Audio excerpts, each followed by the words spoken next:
Far-right exclusion from EU Parliament committees sparks debate among Finnish MPs. Russian opposition politician Andrei Pivovarov freed after 3 years in prison.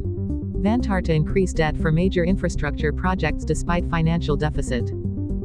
Finnish hairdressing industry struggles with severe labor shortage.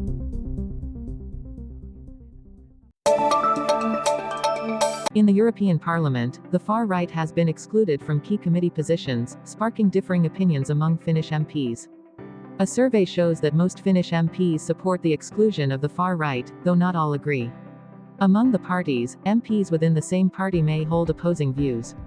For instance, in the Centre Party and the Left Alliance, some MPs support the exclusion while others oppose it. Some argue that the exclusion is necessary to protect the EU's shared values, especially amidst increasing Russian aggression. However, others, like Maria Kylonen, believe that instead of exclusion, parties should consider why voters support the far right. Opponents of the exclusion warn that it may lead to polarization and disregard democratic principles.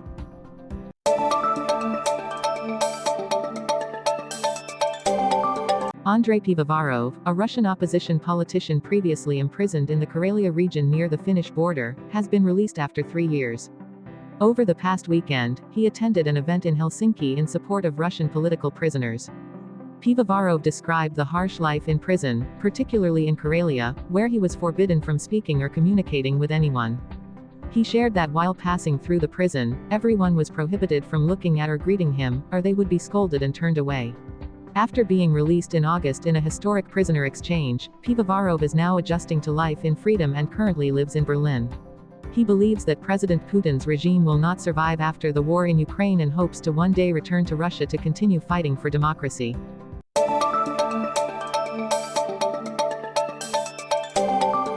The city of Vantaa will significantly increase its debt next year but still allocate funds for major projects like a tram line, a library, and a public swimming pool.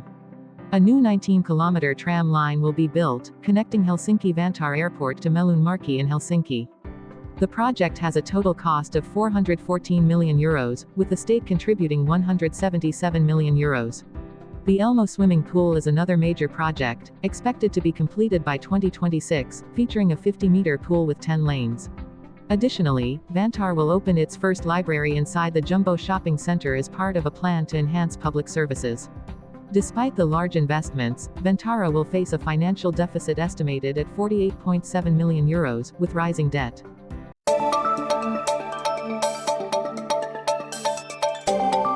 The hairdressing industry in Finland is facing a severe labor shortage, affecting salon operating hours and leading to longer wait times for customers. Many businesses are in need of staff, but there are very few applicants. Many professionals leave the job soon after graduation or even during their studies. Dissatisfaction with the recognition of their work leads to a lack of long-term commitment. Vocational schools like ESDU and KAU have noted that less than half of their hairdressing graduates continue working in the field. As a result, many salons have had to reduce hours and are experiencing staff shortages. For example, Studio AK in Jyväskylä has 20 to 30% of its positions vacant but has received few applications. To address this, the hairdressing training program will be revised in 2025, combining barber and hairdressing courses to improve employment opportunities for students.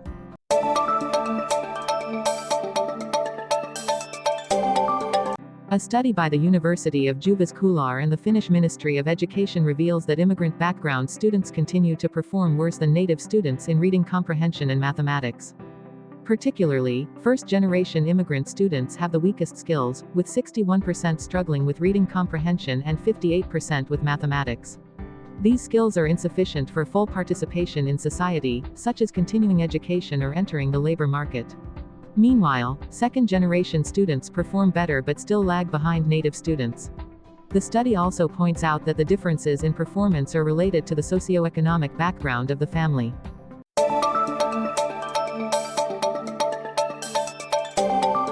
Plantagen Finland, a company specializing in gardening products, has filed for bankruptcy after its restructuring efforts failed.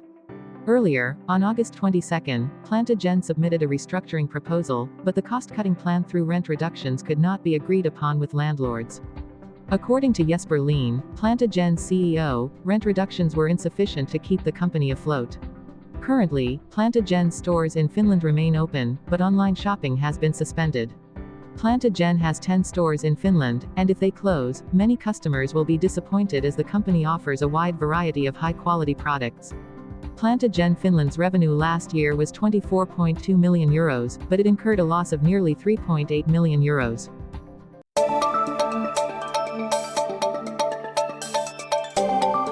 In Tornio, a bicycle path constructed a year ago still sees frequent traffic violations by cyclists. Many residents, especially young people, choose to ride on the sidewalk instead of the bike path, as they feel unsafe riding alongside cars. Although traffic rules have been clearly communicated, many are still unaware that bicycles have priority on bike paths, and other vehicles must yield. In Tornio, the bike path is only 400 meters long but is expected to extend through the city center. The city hopes to receive additional funding to complete the path next year, contributing to improved cycling infrastructure in the area.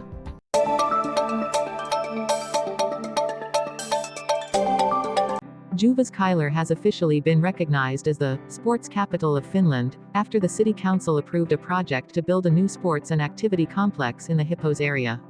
The project has undergone years of debate and was finally approved with 55 votes in favor and 9 against. The new complex will include a 2,000-seat sports center, a 6,000-seat ice rink, research and education centers, offices, and recreational areas. The site will feature 3 practice ice rinks, a sports park, and parking for around 1,000 vehicles. Construction will begin this year, enhancing Jyväskylä's role in international sports, along with the development of the Kihu High Performance Sports Institute and other educational institutions in the city.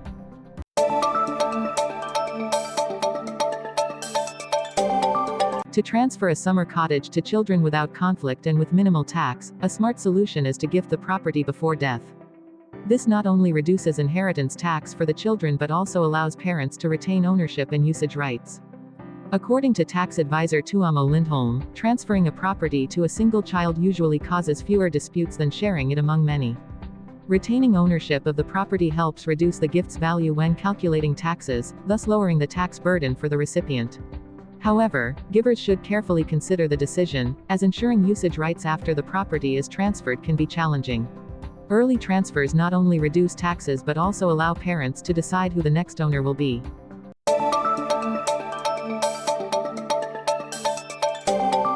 Since cursive handwriting was removed from the curriculum, many students have expressed a desire to learn it. At Korean School in Kauvolar, a group of 4th graders requested to learn cursive writing. Under the guidance of their teacher, Cottage, the students carefully practice each stroke to write the complex characters.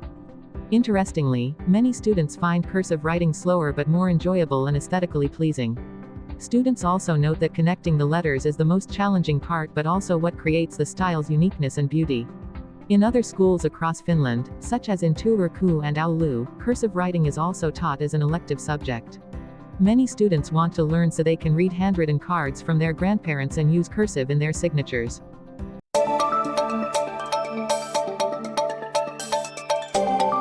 Finnish scientists and designers have developed a new invention to replace plastic glitter with environmentally friendly wood crystals. The project, led by researchers at Aalto University, aims to address sustainability challenges in the fashion industry. Wood crystals are made from ultra-small cellulose, which is harmless to humans and the environment. The initiative seeks to replace materials like plastic and metal in shimmering fashion products. The EU's ban on plastic glitter has motivated businesses to find eco-friendly alternatives. Designer Anna Semi hopes that in the future, wood crystals will be widely used not only in high fashion but also in fields such as architecture. The research team believes their product could make a breakthrough in the international fashion market within the next 5 years.